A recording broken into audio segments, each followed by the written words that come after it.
Each season, each release, we got some weapons that are usually worth it. Chases of the season or release. And Iterative Loop is one of those, like a must-have. It really reminds me of the ikelos SMG in a lot of ways. Obviously, one's an SMG, one's a fusion rifle, but they're doing very similar things.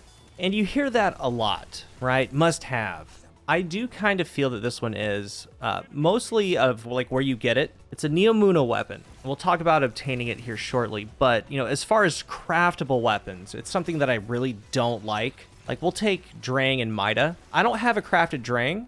I don't have a crafted Mida, and I can't get them. I had things going on and I tried and tried and tried, never got all the red borders. And now I can't get all the red borders for a season that I paid for. Besides the point. Iterative Loop here, being craftable, it's an extremely useful tool. It is something that you will use, especially for PvE.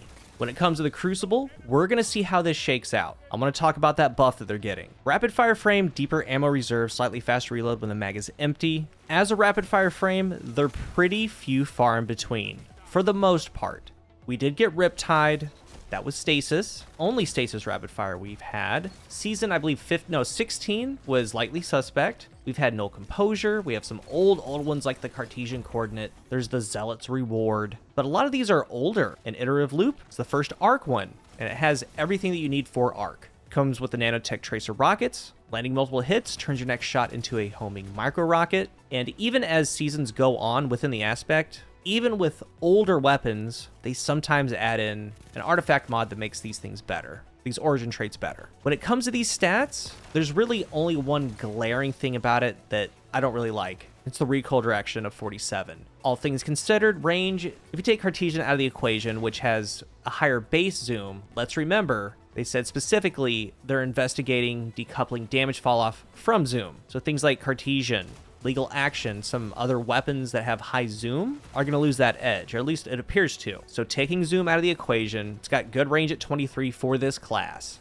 The others are at 18, 21, 22. The handling's midline at 30. Everything's midline. There's nothing really bad except for that 47 recoil. It kind of hits weird on the curve. And when we start breaking this thing down, there are things that you could do, but no matter what, we need to kind of remember what this is and what this is not. Its strength is, you guessed it, rapid fire shots. So as far as things like range, no, it's not going to hit like a main ingredient, not like a plug one, Epicurean, a Snorri. With that said, with these in particular, the rapid fire frames, as the burst goes out, it dissipates really quickly. Like the accuracy cone, like the aim assist and accuracy cone, it blooms out extreme. So yes, some range is needed, because if that range isn't there, if that accuracy isn't there with that range stat, it has a really hard time finding targets even at mid-range. So we're going to keep that in mind.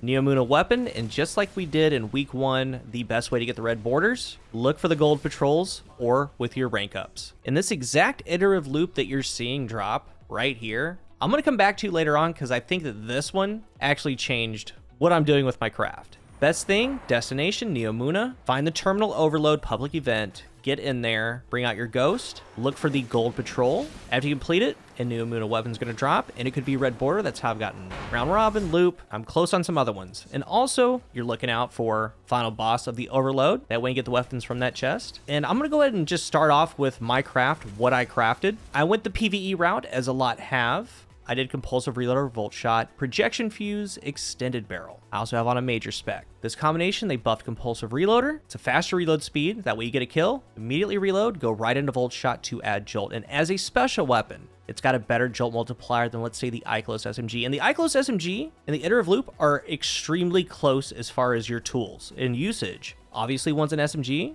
with primary ammo. Obviously, one's a fusion. But what's so nice about both of these weapons is they have everything necessary for PvE or the Crucible, and they are really good there. When it comes to the battery, I went with projection fuse for the range, 43. I did have accelerated coils, and while that is nice, I felt at that mid to long range, it was enough to apply the jolt where I needed to apply it. But once I started adding the range back, more of the bolts hit, it just feels a lot cleaner in that mid range. That's why I went that route. Now, I did extended barrel to get that range up a little bit, help the recoil direction a little bit. But if you go like arrowhead, especially for PvE, nothing wrong with that either.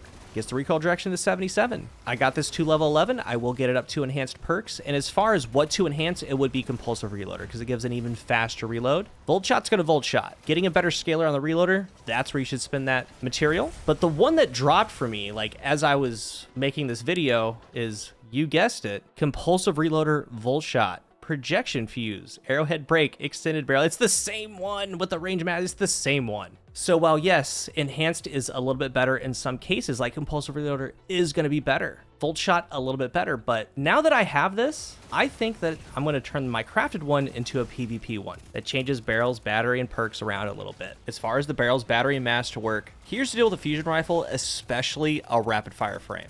I feel these, especially, I mean, they're 9 bolts. You can ride the midline, but leaning does a lot of good. When I say leaning, I mean something like, if you're going to do recoil direction, do arrowhead. If you want the shots grouped, do chambered or poly with particle repeater. If you want range, hammer forge projection fuse, or extended with fuse. And I say this because, again, what I've noticed with these, at a certain point, they hit an end point and then it just kind of dissipates. So for me, into the mid-range, I like extending into that range, wherever I am, PvE or the Crucible. So I did go with extended with projection fuse. I know it's not going to outrange a lot of the fusions in the game. It's not supposed to, but I wanted to be consistent with its fire rate. As far as adjusting the fire rate, it would be accelerated coils, decreases the charge time by 40 milliseconds, the damage by 2%, liquids the other way, increases the charge time by 40 and the damage by 2%. So as far as PvE, it would be accelerated, and even the Crucible there too. We do have the buff where they increase the burst damage by 15. Damage per burst goes from 245 to 260. Per bolt is 27.2 to 28.9. So what this means is that a 7-bolt kill will pretty much kill anything. They're about to be a lot more consistent, like a lot more consistent. So you kind of ride the line. If you wanted to do arrowhead for recoil with a little bit of stability or a little bit of range as far as the battery goes, that's fine too. As far as the perks, well, yes, some of them are great, but you need to look at the full combination. In the third column, we have Killing Wind. So get a kill plus 20 range. That is huge. It's pretty much doubling its base range, right? 23 to 43, pretty much. You also get the strafe scaler, you get the 50 mobility, you get the handling. It's really, really good. And it does have some pairing perks. We'll talk about it later. Well-rounded. Pretty crazy on Strand and Stasis, especially Hunter, getting plus 20 range, stability, and handling. That does have a play, but it's really restricted to select subclasses. We have Gray Robber and Slick Draw. I would not do that on a fusion, especially with this. It already has some accuracy issues as you get into mid-range. Well, it's going to be super snappy with its handling and its ready animation. Like losing a lot of your aim assist and cone, not good on these. We have Lead from Gold. It is a top contender, especially if you have that shoot to loot kinetic trimmers Battle Scar. Extremely good with that weapon. It's a great pairing with it. So as a top PvE option, we have Compulsive Reloader. We talked about that. Enhanced greatly increases that reload speed, giving a little bit more. And that's always going to be a little bit better. Under Pressure for the Crucible, it already starts below 50% capacity. So 30 stability, around 25 to 50% accuracy cone size, and that's linear as the magazine decreases. So it just keeps getting better and better and more accurate, which is exactly what you need on these. So that's mostly going to be the top tier PvP perk. Fourth column, Pugilist. I mean, yes, it's good. It's a special weapon. You're going to get back the melee really, really fast, but we have better options. Adagio. So when they changed Adagio to where it gives plus 10 range, that kind of changed it a little bit. Like you get 30% more damage, but a 20% fire rate reduction. So the pairing would be with Killing Wind. So those two together would be plus 30 range. And if you did spec this thing out, full bore, range masterwork, projection fuse, gets it to 88 range when all of that is going. Now, we did talk about making this something that it is not, and this is doing that, but this combination does work on a fusion rifle, on this particular fusion rifle, but it's taking away some of its strength, but it's making it more consistent at mid-range. Element of Capacitor, plus 20 AE on Strand, plus 20 stability on Void.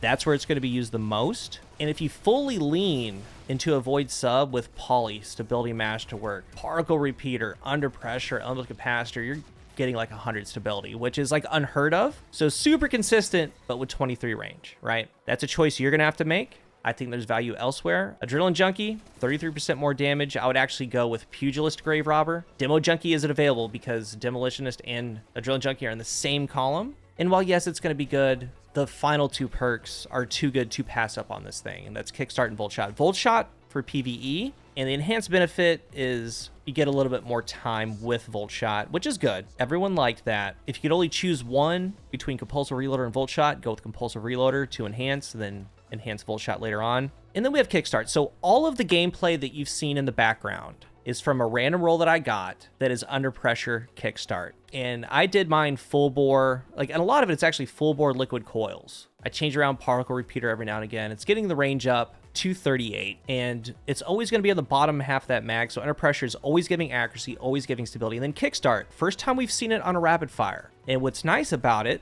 you sprint for a little bit, you get 20% more damage and 100 milliseconds faster charge time. Incredible on these. Most of the time we're sprinting around anyway, and it's pushing your resilience checks even better. And these are going to be doing more damage pretty soon, so it just makes sense. As it sits, since I got the one earlier, the regular compulsive reloader roll, I think that I'm going to change it to extended barrel, projection fuse, under pressure, kickstart.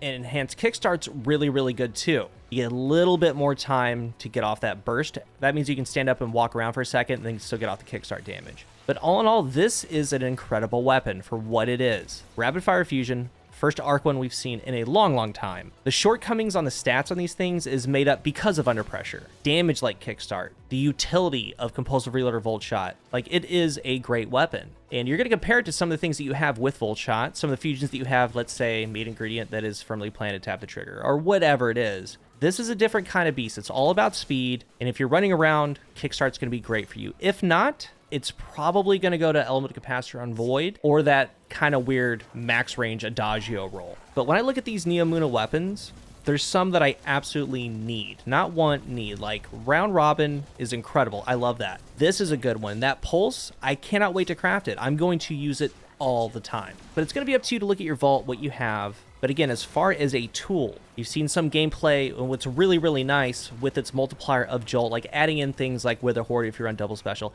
adding in the poison damage from Osteo.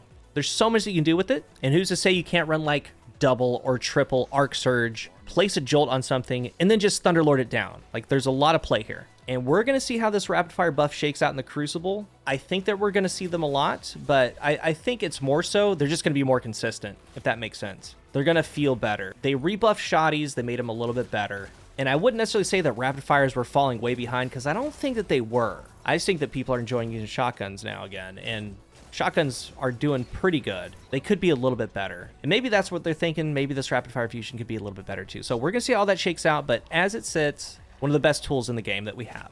If you're new here, remember to hit the subscribe button, and if you are subscribed, thank you so much for your support. Let's talk about Iterative Loop down below. How do you feel about its place as far as it being a craftable weapon within your loadout? Is it worth it? Is it something you use all the time? What are your thoughts?